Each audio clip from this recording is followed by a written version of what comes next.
Hi, everybody. Welcome back to another edition of VCTV. I'm your host, Kyle Ellicott, and we are here to speak about early stage investing. What does that mean for you as investors, and what does that mean for you as founders? Now, to take a quick step back, when we looked at the latest data coming out of PitchBook and some of the other major companies that track multiple funding rounds, we actually noticed that Q3 investments were down this year in 2020 over last year.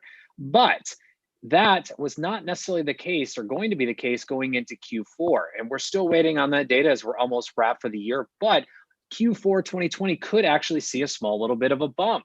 We also could see more fundraising going into early stage companies next year in 2021. My prediction is that we will, but we'll leave it to the experts to give us those data points when they come out. But we brought together some of the best and the brightest from around the world who have made investments at the early stage and or have funds that are starting to deploy capital in this area to talk just to us about what's happening at the early stage level. What are valuations looking like? What are some of the investment instruments? Where are the areas of opportunity, the industries, and some of the journeys that you need to be aware of if you're raising early stage capital, and also how to track and manage. One of the biggest pain points when raising capital at any stage, but particularly the early stage, is managing that flow. And what are some of those tools out there that you should be aware of and things you should be conscious of when you're going out for your first fundraise? That's what we're here to talk about. But before we get started, a big thank you to you, our audience, for tuning in. If you're liking what you hear today, make sure you click that big red subscribe button to tune in all day, every day on VCTV and all of our great episodes with all of our great, exciting panelists from around the world coming to you live every single day. And with that, also a big thank you to the LATOKEN team and Maria for making VCTV possible every single day. And if you're loving what you hear today, either as an investor or as an entrepreneur, and you'd like to contribute to VCTV, either as a speaker or would like the chance to pitch us in real time your company, product, or service, and get real-time feedback, plus build foundational relationships with us as investors and get exposure to our live audience, reach out to the team and or myself. We'll find the right spot for you. And again, a big, big thank you, as we're incredibly thankful on this special day today for the LATOKEN team and Maria and everyone else behind the scenes who make VCTV possible every single day to bring us all together on this wonderful Zoom room that we get to enjoy. And with that being said, let's introduce our guests today who have joined us from around the world to share their insights. Gianpaolo, welcome back. It's a pleasure to see you today, and a little intro background for everybody. Thank you, Kyle. Welcome, everyone. I'm Gianpaolo Parigi. I'm a venture capitalist in a nutshell, and today we speak about early stage investments. So I think you want to know that I am a VC and ready to share some experience, ideas, and whatever insight I could contribute for what the future will hold. Back to you, Kyle. Wonderful. And Gianpaolo, you also are part of a family office as well, and we'll love to hear your take in a short bit on the family office perspective, early stage investments, as that's becoming a rising trend here in 2020, where family offices are now starting to make more direct investments into early stage ventures. But we'll come back to that in just a little bit. That's a tease for the audience. Jason, welcome back as well. Happy Thanksgiving on your side of the world, and to all happy holidays. But a little intro and a little background. Great. Thank you, Kyle. Glad to be back. My name is Jason Jacobson, managing partner of Propellant Ventures. We are based in Chicago in the US, and we're focused on investing in early stage companies throughout the Midwest in B2B industries such as healthcare, future work, fintech, edtech, and supply chain. I also run the Founder Institute chapter in Chicago. It's a global accelerator that many of you probably heard about, and I've been running it for almost 10 years in Chicago, and all of our founders are at that pre-seed or seed stage. So I'm very active in that community as well, looking at those types of opportunities. And overall, I've been very active in the entrepreneur and investment landscape throughout the US, primarily in the Midwest, for the last 20 years. So glad to be here, Kyle. Wonderful. And real quick, speaking of Founders Institute, you guys seem to host, it looks like weekly, based on LinkedIn, a very exciting little event, which looks like it takes place in the metaverse, in virtual reality. Is that something that you invite both investors and founders to kind of commingle in the metaverse to talk about investing and founding of companies?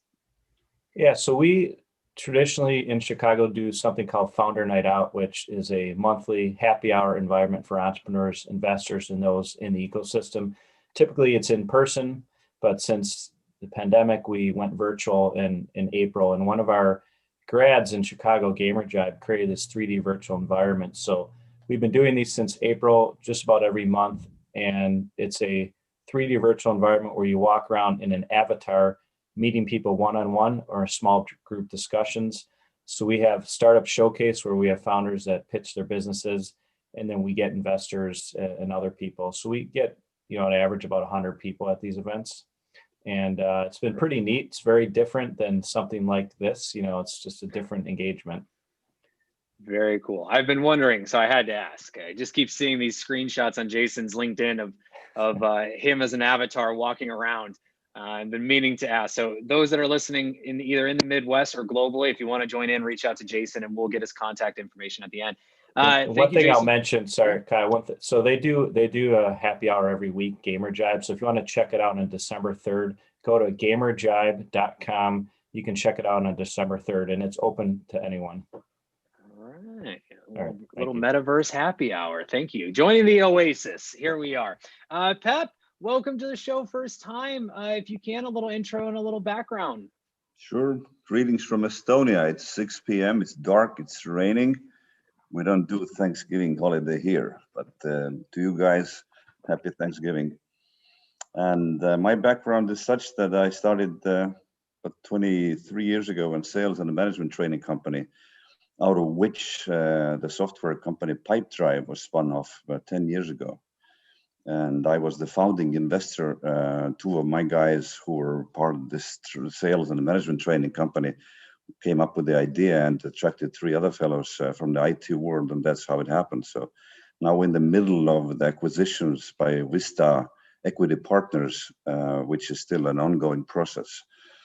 And I am kind of new in this investing world, even though I did make this one bet, which landed into the unicorn land. And so I'm more and more excited to see what you guys are doing and what's going on, and have made some investments already. And so that's my story in short. Wonderful. Thank you. And for the audience, if you haven't checked out Pipedrive, I will do a shameless promotion. In terms of the tools we spoke about in the introduction around managing that pipeline, hence the name, of investors and your sales process, definitely check out Pipedrive. It's a great tool. I actually have used it during fundraising processes as well, and it's a good little tool, but we'll come back to that. Another teaser for you. Last but not least, the grandmaster of artificial intelligence, the one and only, the Yoda of AI, ladies and gentlemen. One I'm thankful to be joined with again today, the turkeys of turkeys, Gary Fowler. The stuffing of stuffing. Thank you very much. I didn't even know what to say. If it was a Bill and Ted's Excellent Adventure, I'm not worthy. I'm not worthy. I just got going. I apologize. It just kept going. I just couldn't stop. So, I was waiting for the cranberry. So my name's Gary Fowler, and I'm a serial investor. I started the first startup academy in Russia at Skolkovo School of Management. I've done 16 companies, 2 unicorns, Click Software I was on the original team of. Today, I'm the CEO and president of Get Shit Done GSD Venture Studios, premier venture studio, working with AI companies primarily from all over the world, from Indonesia, from Dubai, Russia, Belarus, all over the world. Stanford University, we have one. So we curate those companies. Our goal is to take them to unicorn status. I mean, a lot of people talk about it, but it's actually, we get in and do it. I've been doing this stuff for over 30 years. We're located in Silicon Valley, so we're a Silicon Valley-based studio, and we're looking for incredible companies that want to go global. Thank you, Kyle. Thank you. And again, thank you everyone for joining today. That's really great. Excited to very excited to dive in today's topic. Again, as I mentioned, early stage investment is a two-part equation. From an investor's side, it's a risky bet, as Pat mentioned. Sometimes it pays off, sometimes it doesn't. As entrepreneurs, it can be a very taxing process to raise that first round of capital. And here in 2020, things have dramatically changed in some cases. Again, we've seen less capital deployed in early stage companies this year so far. Year is not finished yet, but next year we could see an explosion of that. As well, as more and more new companies have been founded this year already. And so we could see the opportunities there. Jason, I want to start with you. I mean, how have things changed, maybe even from a valuation standpoint, as that's typically the first question everyone wants to know about fundraising here in 2020? Looking from the beginning of the year, come full circle to where we are now with just about 4 weeks left in the year. How have things changed for early stage investments this year in 2020? Good opportunities are always going to find capital, no matter what the market is. So companies are still getting funding. There is plenty of capital out there. There was a slowdown a little bit when this pandemic kind of get going and people weren't sure what was happening or what to do. A lot of VCs were keeping their reserves focused on their existing portfolio, and they didn't do as many investments. But with that said, new investments are happening now as people figure this out, and new companies, as you mentioned, are being built during this time. I have seen some valuations or valuation caps have gone down a little bit, and it really depends on the region as well. In the U.S., specifically in the Midwest, valuations are generally more reasonable anyways. The coastal valuations are usually higher, and some of those have had to come down. But I haven't, and I think there's a delay also. I don't think a lot of it's moved yet, but I have seen some people move the numbers down just to be more attractive to investors. And it's also some of the discussions I've had with investors where they think it may be a little high. And so again, they're trying to be more attractive either way. And so this environment is, I think level set some of those expectations, or some of the valuations have had to go down.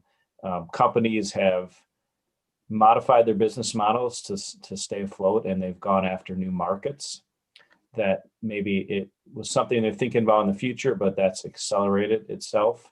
And so as they become stronger once the pandemic is over or gets, people will get back to more normal activity, they've got new markets and new customers that they're going after. So if they can continue to execute well, they'll actually be in a better position. And so the stronger companies are those that can adjust and adapt during times like this. And again, they'll be stronger when we all come out of this.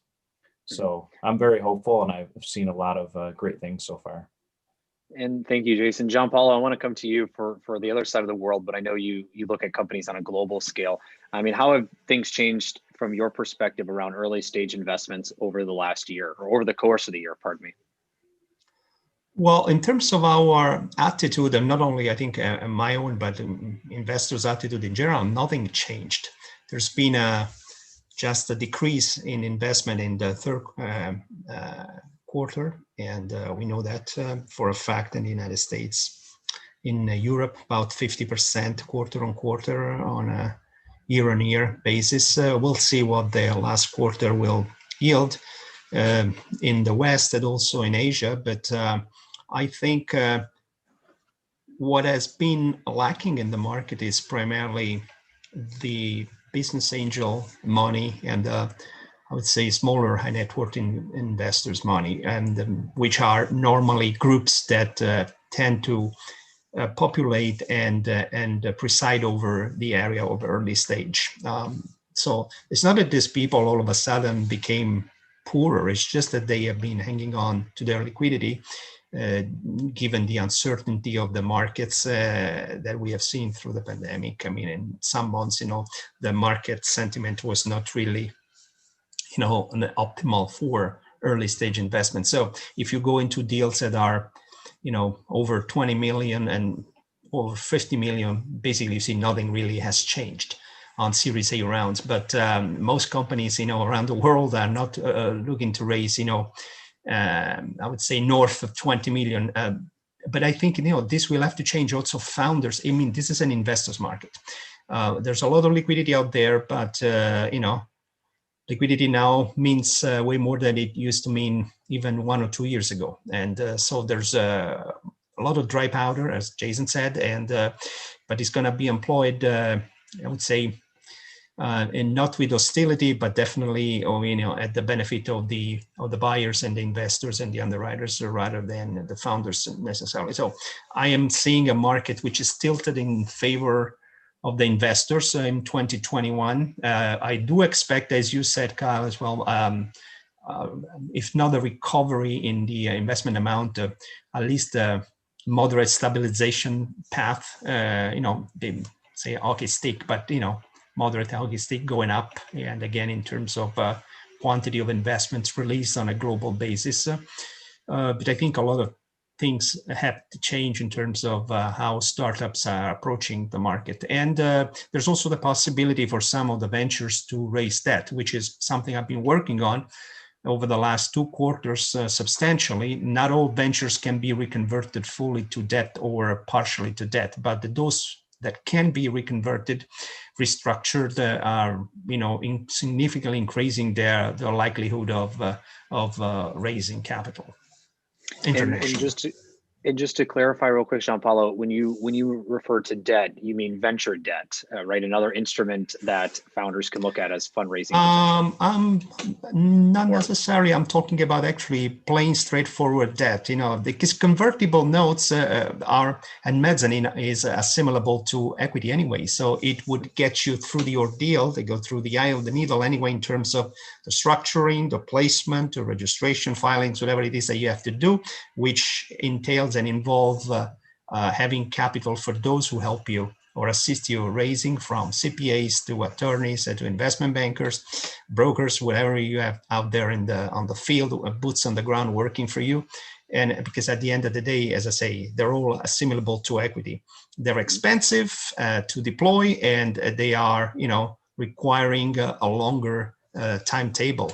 Debt is much cheaper, faster, and safer to a degree. As I say, it doesn't apply to everyone, and of course, but there are many alternative lenders out there we're working with that are considering, let's say, a little bit, more leniently the companies, particularly companies that have promising intellectual property rights, and there's a lot to do, and I think creativity can be applied together with experience to mold the structure of some of the companies. I like to equate this to changing a little bit the DNA of the companies, because founders are, most of the time having a tunnel vision. They scream for equity, but hey, I tell them all the time, you don't need equity, you need capital, capital that you can repay comfortably. And the reality is, if you can service debt, you can also make the equity investor satisfied, because chances are that if you are not in the position through your business model and income generation model to service a reasonable debt at very low interest, like the ones that we have today on the market, on the global markets, you are not going to be very satisfactory anyway in terms of performance also for the equity investor. So you're only, let's say, shifting down the line your potential issues, but those issues nonetheless will arise maybe 2-3 quarters down the line, and investors may not be satisfied with how you're running your business anyway. So a lot of things can happen depending on what you have put into your covenants back then. So it requires a paradigm shifts on the founders, but it's a nice exercise. It's also rewarding and intellectually rewarding and challenging professionally, but I think it's where a lot of arbitrage opportunities can be had for early stage investors like us and others.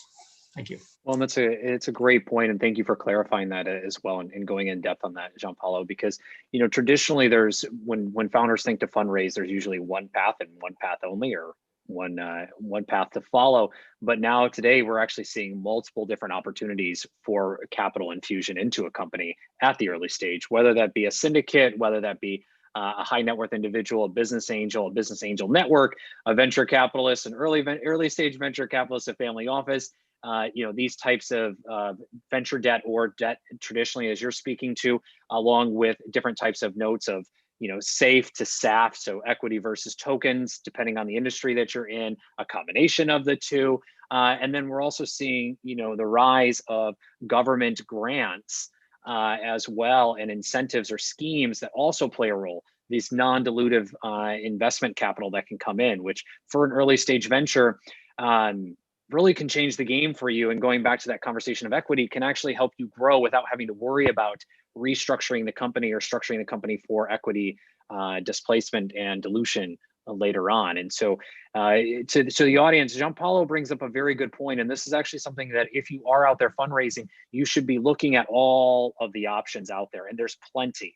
But to his point as well, make sure it's the right one for you. Explore and then also do the research and see if it's the right fit.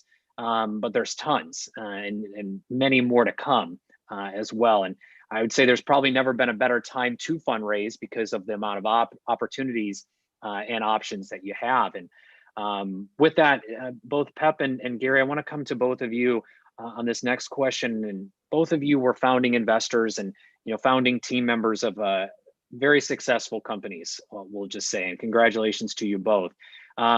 What made you choose to be an investor into such an early stage, risky, I don't know what's going to happen type of an idea, and then also be a little bit of an operator? And Gianpaolo and Jason, I got a fun question like that for you in just a moment. So hold on for just a moment. So Gary, let's start with you. I mean, Click Software and some of the other companies that you founded, you went all in. You were both the founding investor and you're a founding team member. I mean, what made you want to take that risk playing both sides of the table? Well, Click Software was a little different because I was hired by Oak Investment Partners to come into an Israeli company. So I was on the original team of it. But I can tell you with my first company, because I didn't know any better. And I started to do what Gianpaolo said. I started to do loans. I borrowed money from my family. I borrowed money for the bank. But what I didn't understand is I was personally liable for that money going into it. The good news is I made a lot of sales. The company grew like crazy and it wasn't a big deal. But I didn't realize the risk because I was 21 years old. So going down through it, I mean, it's part of the game. I mean, you never know going into these. You don't know if you're going to have a, pipe drive or you're going to have a Click Software or Eva when you go into it. What you do is you hope I don't think there's any startup out there that says, oh, I don't want to make it. Every one of them wants to make it. But now when I'm looking at it from my standpoint, I look at it as an individual investor, right? I look at it from my standpoint is what kind of team do they have in place? Do they have revenue as a company? I mean, it's critically important because if they have, so I look at it as I call it startup 3.0. 1.0 is acceleration, 2.0 is regional dominance, and 3.0 is an opportunity to be able to go out and go global. And so at 2.0, what we're looking at is I know that they have product market fit.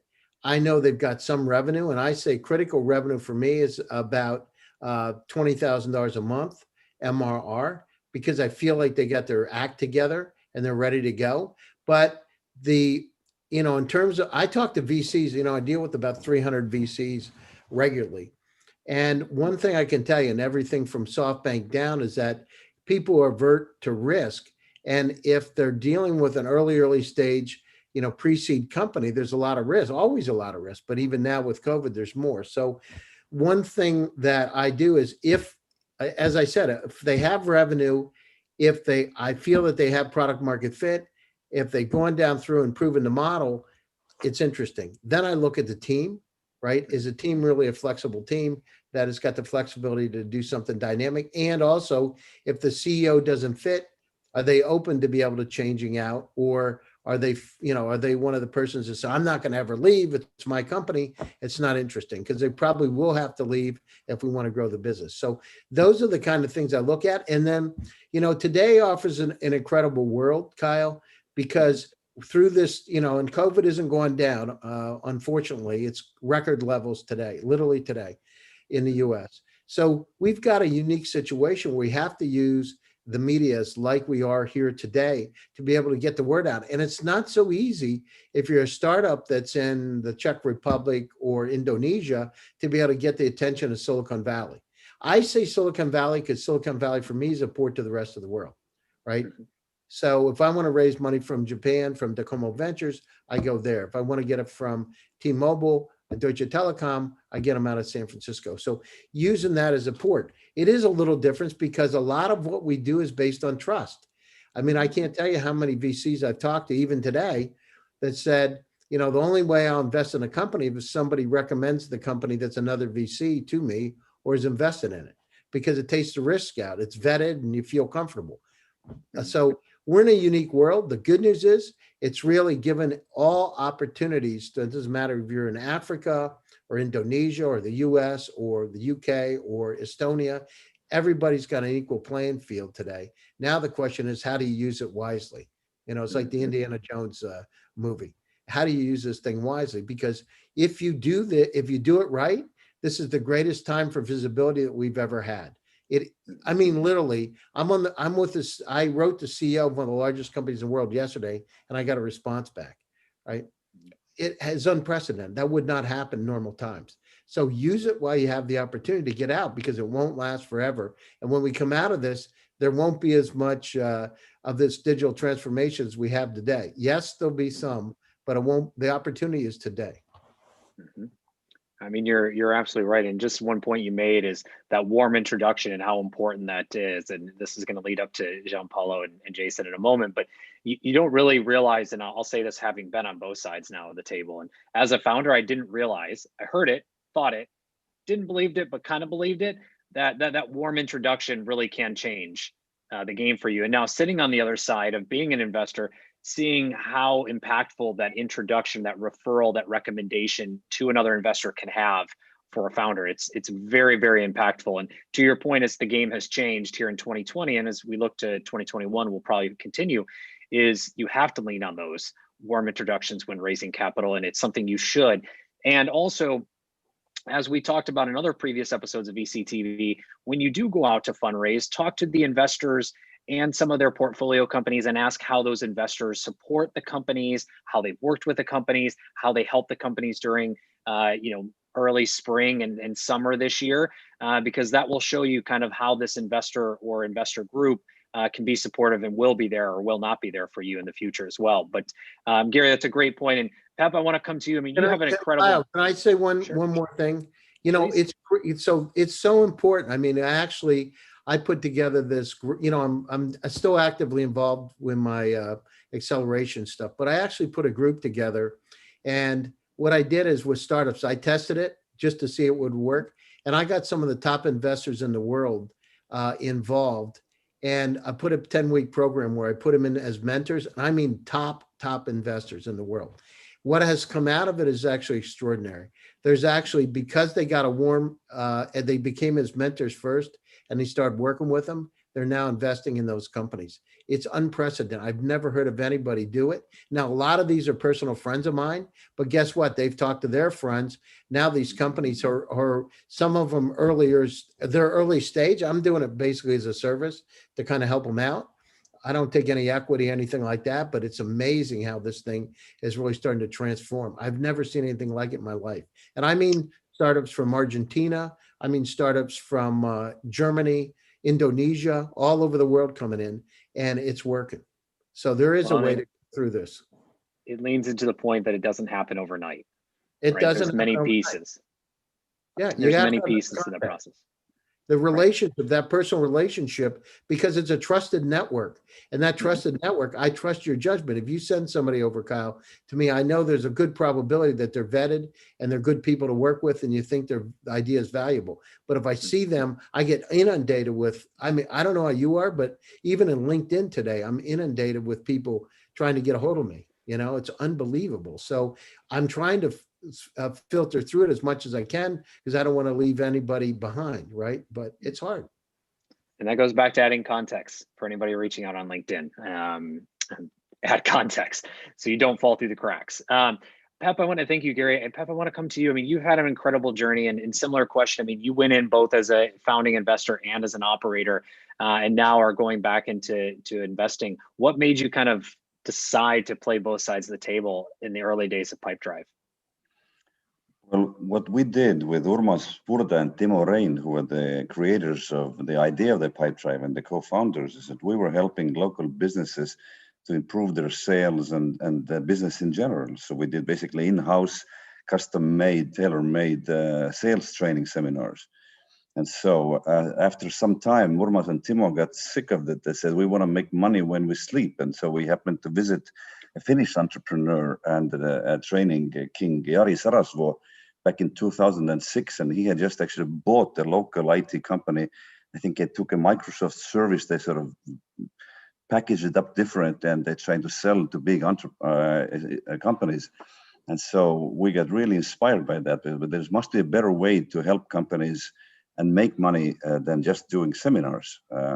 I sort of launched into the motivational speaking seminars myself, but those guys were really working with companies. And so what I just remembered about 10 days ago is that they made initial investment into my training company in 2004 out of their own pocket.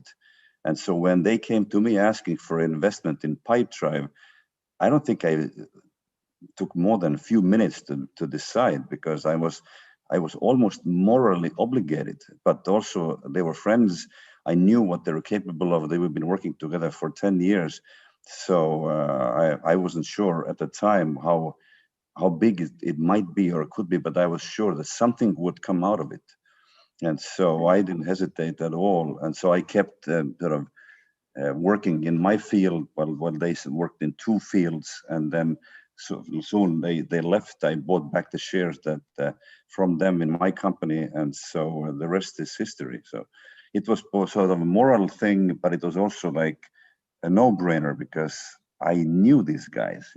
We worked together for 10 years from the very beginning. That's another great point too, is that relationship, right? You've worked together, you've built this relationship, you've seen success and struggles along the way and decided to reinvest in each other. And which kind of brings me to my bigger question for everybody. And Jason, Gianpaolo, I want to start with you. And both of you have funds focused on early stage. I mean, Jason, your fund is completely focused on early stage of all sizes, all the way up through early Series A. And Gary, you yourself are founding a new fund focused on early stage. Pep, you've been making investments now in the early stage. What has shifted you all to stay in that, either shifted you back to early stage or kept you focused on early stage investing, especially now as companies are staying private longer or getting bigger quicker? What makes you excited to make these investments at such an early stage level? And Jason, we'll start with you. Well, that's the space that I've operated in the most of my career in the entrepreneurial and investment community. As I mentioned, I run the Founder Institute, so it's also very early stage pre-seed. That's super early. And so also I've seen a gap in the market with real early stage stuff. There are funds that start at this level, but then as they raise their second or third fund, they get bigger and they're moving up the chain and they're not focused as much on the early stage investments. And so this is where I spend most of my time in. This is where I get a lot of the opportunities. I have opportunities for later stage deals, but I see a bigger gap keeps on widening with early stage deals and pre-seed and seed deals. And you had mentioned, you're right, VCs or companies don't necessarily raise VC, usually sometimes past the seed stage. And so you can miss on some of those opportunities if you don't come in earlier. And so coming in earlier also helps them to raise more money. If there's some institutional money early on, that can add some additional credibility and help them raise additional capital, whether it's through angel groups or other VCs. And they need help in this space. The network I built over the years, I'm supportive of entrepreneurs. Every day I connect them to different resources. And so I feel I can have a real impact in helping these companies as well at this stage. And thank you. And Gianpaolo, same question to you. I mean, this is a risky game, 1 in 10, which we know is not always true, but I'm just throwing that out there. It's a risky game to be in the early stage, and both on the venture side and the family office side, you're making investments. What's keeping you in this? Well, I think we were serial entrepreneurs, so obviously there's a lot that we can transfer in terms of what we've learned starting our own ventures.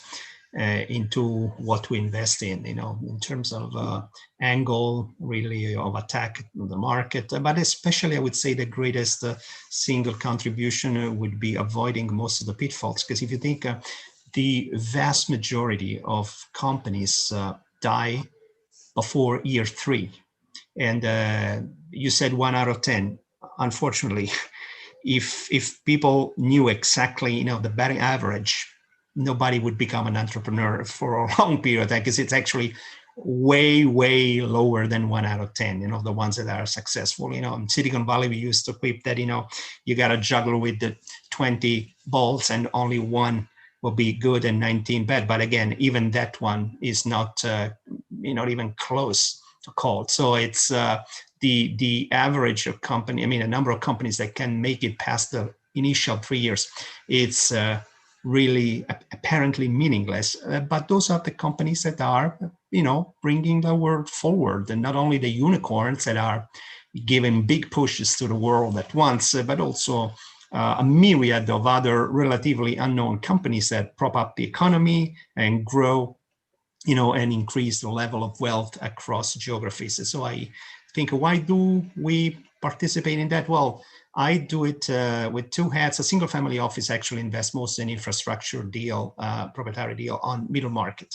So we don't invest in, third party early stage, but I do it through an entity that I've organized with other partners. And well, it's because, we have several reasons. I say we are serial entrepreneurs, so we relate, we have empathy with those founders. We can give a lot, not only capital, but primarily intellectual capital. We can provide relationships and introductions, and I say expand the comfort zone for, like Gary said, other fellow investors that are coming in, seeing that there are some other investors on board. Obviously, that doesn't guarantee, that the company will be successful, but it would contribute to de-risk the venture. And at the end of the day, this is what we're all looking for as investors, de-risking our ventures. And last but not least, because obviously there's more money and profit to be had, in an early stage than in a mature company.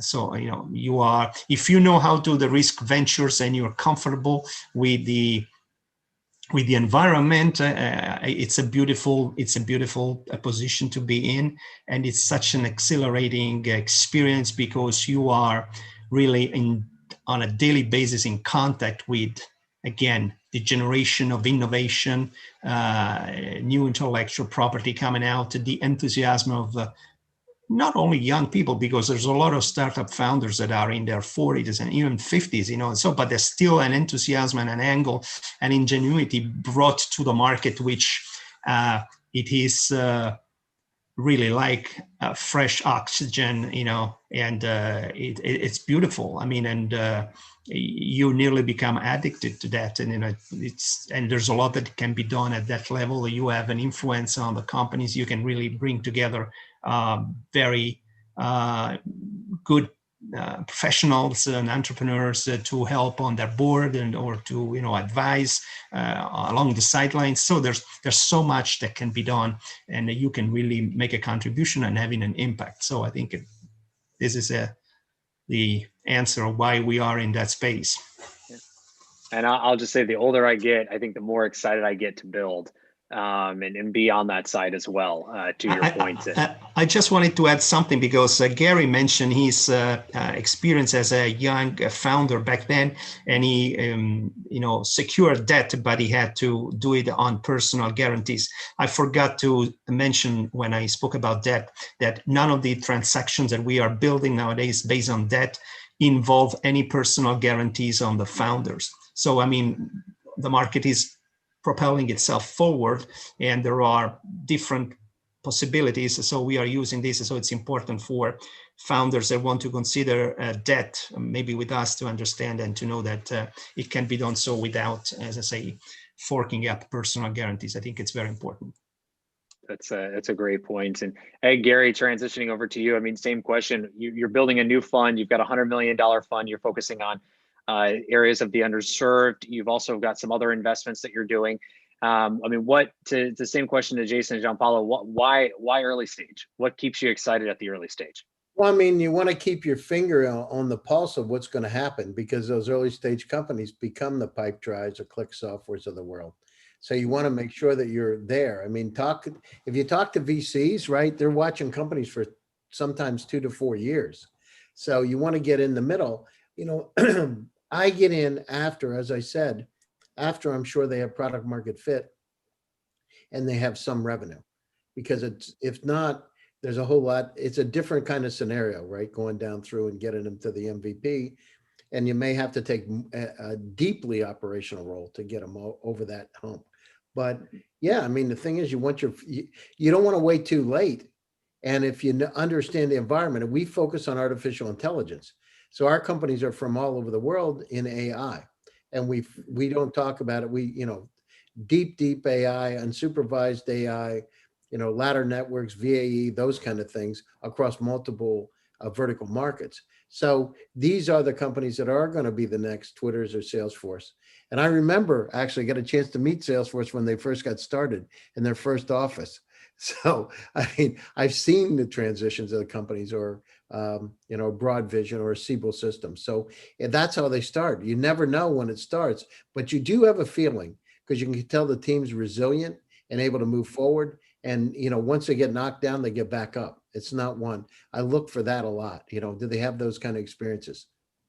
Siebel Systems, bringing one out of the closet. That's an old company for those who may not know it. Check it out. Yeah. My friend was one of the original. So P. Hong Chen was some of the original money behind Siebel, and also Sinan, China, Ufida, many, 20, probably 30 projects. And I remember P. Hong when he was talking, he was the first e-commerce company. It was called Broad Vision. And I remember he said it's a $30 billion cottage industry, and people were laughing. This is late 90s. And his stock went from $6 to 2,000. And I happened to get investment from him, and he happened to fund my company, Broadient, which is one of the first e-commerce consulting companies. And I was fascinated. I'd never seen anything. I saw it go from nothing, and he said, Gary, this isn't the first time. I sold Gain to Sybase for $100 million after 6 months. Seriously. And I'm like, and Tom Siebel was his VP of sales, right? And then he invested in Siebel, right? Siebel spun out, and he was one of the original investors in Siebel. And the rest is history. That's how it works. I would say it's a full circle process. And Pep and Jason, I want to come to you both next on tools. So managing the process of early stage investment as an entrepreneur can be exhausting. Managing that pipeline, managing that deal flow, and Pep, totally take the shameless promotion and talk about Pipe Drive here. But to both of you, what are some of those tools that you may recommend to entrepreneurs to manage this process, to really start looking at and doing research around finding investors, and again, managing that flow and communication? And Pep, we'll start with you. And again, feel free to shamelessly promote. I might a little bit, but I think the main thing is the ambition and how do you reach out and what kind of a reputation have you built and are you building? Will you feel trustworthy, and will you be believed if you state out your ambitions? And I'd like to chip in also for the previous question. Estonia is very sort of populated with the startups, and it's very almost like a national sport, like a national pride. And having seen one be taken to Silicon Valley and back, and then to this unicorn level, it's really, really exciting to see younger, and not only younger people with their dreams wanting to propel forward. So I also look at it as a sort of almost like a social mission, to helping those companies that have the guts and have the structure and a good cause that I happen to believe in. And so back to this last question is that the Pipe Drive especially was meant for salespeople. So who are selling personally and making bigger deals, and with the sales process within which you would need to have several different steps and stages and actions and meetings and whatnot. And so I think it's quite usable also for fundraising, because when you have number of potential investors, and then of course you will have a smaller number within which you are approaching or making some contact, and so they have asking some questions, and then you're hopefully having some meetings and proposals and term sheets going back and forth. You need to juggle those balls from the entrepreneurial side if you're lucky to have many. With whom to do what at what time at your responsibility. So I also feel very, very comfortable of shamelessly promoting Pipedrive also for that particular job. Thank you. And Jason, to you, same question. I mean, tools that you would recommend for entrepreneurs that are looking to manage that process. Yeah, so entrepreneurs are bootstrapping, as we all know, and so they're going to spend their money on some things over other things. And I think many people just use a good old Excel spreadsheet to get started, or HubSpot, free version of HubSpot. I mean, something to organize your meetings and your thought process and your notes. And so I think HubSpot is definitely better for that in terms of Excel, but again, I believe that it's, things that were mentioned before, just making sure you have some good progress, good story to tell, and have those relationships to find investors. And so whether it's using LinkedIn, which is a good tool to get in front of people, but I believe it's leveraging the existing network that you have. I mean, I get deals coming to me quite often, like all of us do, and it's a big part of it's through my network, and that adds credibility. So you want to build up your network to get in front of those investors. So again, keeping track of all that could be through Pipedrive, could be through HubSpot, could be through Excel. I mean, it's obviously those are all different tools, but just making sure you're organized, that you keep track of when you've contacted someone, when you should follow up with that person, and just, if you need a calendar reminder, whatever it is, using some of those tools, but just making sure on top of it as best as possible. So I don't think there's a silver bullet for this, but there are tools for sure to help you manage this better. And but just organization is key, however you do it. And shamelessly watch VCTV. That's all. That will help your success. But outside of shameless promotion, gentlemen, I want to come to each of you for one big final question before we come to close here today. And that is, where are the untapped markets for early stage investment, or where are the opportunities that early stage investment can have a real impact on right now that are getting either you excited or you're seeing just from your own research as well? And Gary, let's start with you. Yeah, so I mean, the thing is, the market's everywhere, right? We're finding companies I go where people don't go. I went to Russia in 1992 when nobody was going there at the time. And then I moved over there in 2001 when people said you can't do startups, they're hard to deal with Russians, et cetera. And I worked in that part of the world, including the Baltics.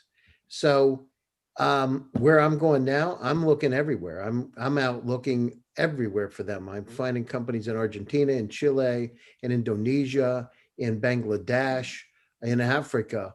I mean, I'm looking everywhere for them. The thing is, today it's a little bit different because as we have this democratization of opportunity, they're coming out of the woodwork. But the other thing is, it's not so easy to find the investors, right? That's why having VCTV is really good, because they have a Jason and Gianpaolo, Pete, yourself, myself out there to be able to get the word out. And it's critically important today because they don't know where to go.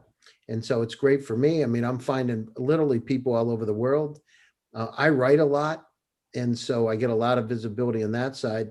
And then we also try to support very good causes and do the right kind of thing. So we're getting a lot of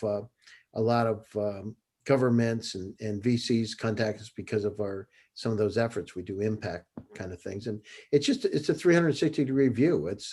It's never been easy to find companies. If it would, everybody would be billionaires. It's a situation as you got to look, and Estonia is a great place and everybody knows it, but where's the other place now, right? Tallinn's a great place. It's wonderful, but maybe it's in Novosibirsk, or maybe it's in Omsk, or maybe it's in Jakarta. So we want to look everywhere. And I had said before that a lot of talent is located in certain places. That's true, but I got to tell you now, it's a little bit different because I'm finding that talent in a lot of places, and it's different than what I had said before. So it's unique. I have one company from Stanford University today that's an AI company. I'm a co-founder of it. It's a health tech company. But that's normally you would think of Stanford University, right? But you wouldn't think of Bangladesh. So go where people don't go. I mean, Warren Buffett said, what do you say? You always go in the opposite direction of the market, because if you go in the market, you're probably going to lose money. Go in the opposite direction. Look, think differently. I like that. And Gianpaolo, to you, same question. Well, Gary and I back then used to quit because Gary started Russia in 92. I started Russia in 88, and people were looking at me like I was really totally nuts, to go to those markets where I could have had it much easier in Europe or in the US. But actually, this is what really makes the opportunity. And nowadays, the markets are really global. I've been investing in Estonia. I've been investing in Indonesia. I've been investing in Singapore. I've been doing business with China since '94, and South Africa, the Emirates. There's opportunities everywhere. It's a little bit like the items that you find in the duty free in the major airports around the world. There's I would say, a wide variety, but it's all the same around the world, because now the sets of skills are being commoditized, and you can find them in Jakarta, in Rio de Janeiro, in Helsinki, or in Michigan. It's just more or less the same. There are bright people that have been educated in leading universities, or anyway, there's a lot of talent that has been just self-educating and on online and through the grapevine. And I think it only rests to be seen whether you want to be in that geographic space or not. But I think there are opportunities across any industry sector and across all geographies, really.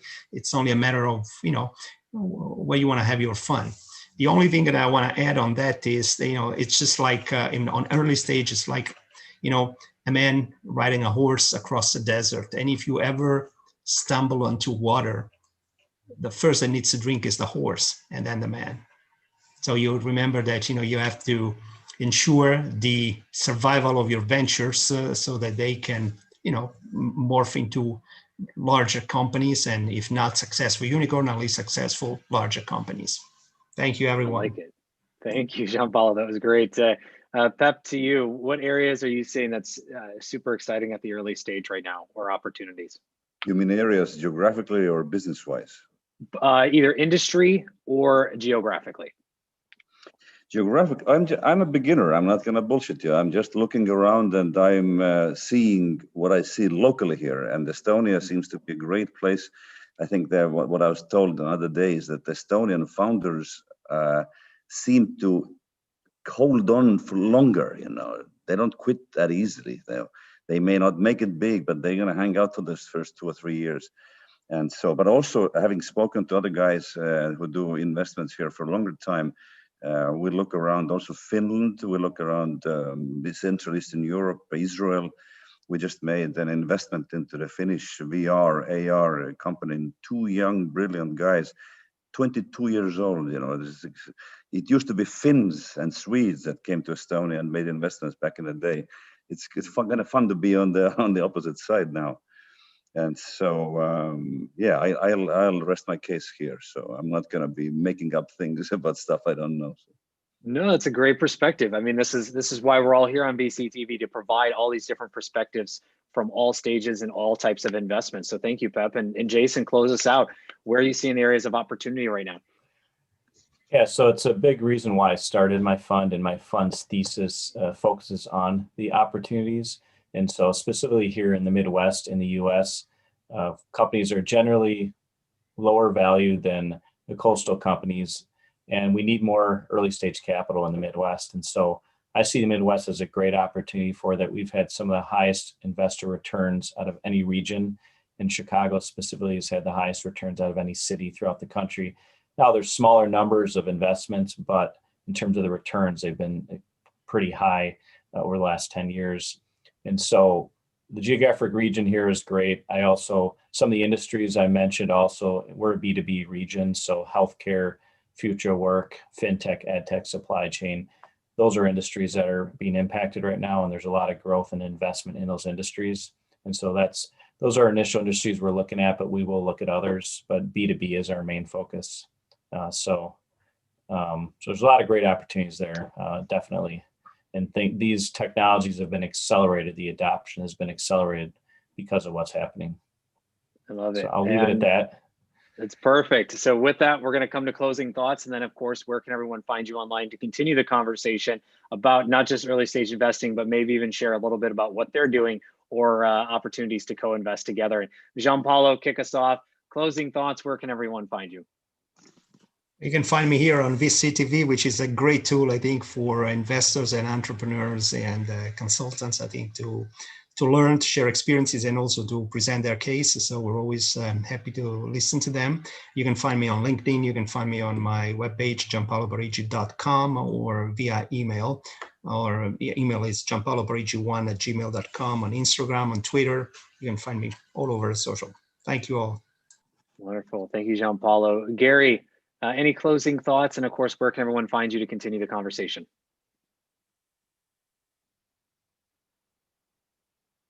Hold on. Sorry about that, Kyle. No worries. Yep. Sorry about that. Yeah. So closing thoughts. I mean, this is a great opportunity. As I said, I've written the article a few weeks ago called Democratization Opportunity. And I think this is a great time for the startups. It's, get shit done, get out there and get them. Don't let it get you down, dust yourself off, get back up. Investors do have money to invest. They're looking for incredible opportunities, and they're not as geographically bound as they've been before. You can reach me. I love AI. I love early stage companies. If you have revenue, that's a bonus point. They're bonus points. Come on in. You can reach me, Gary Fowler, on LinkedIn.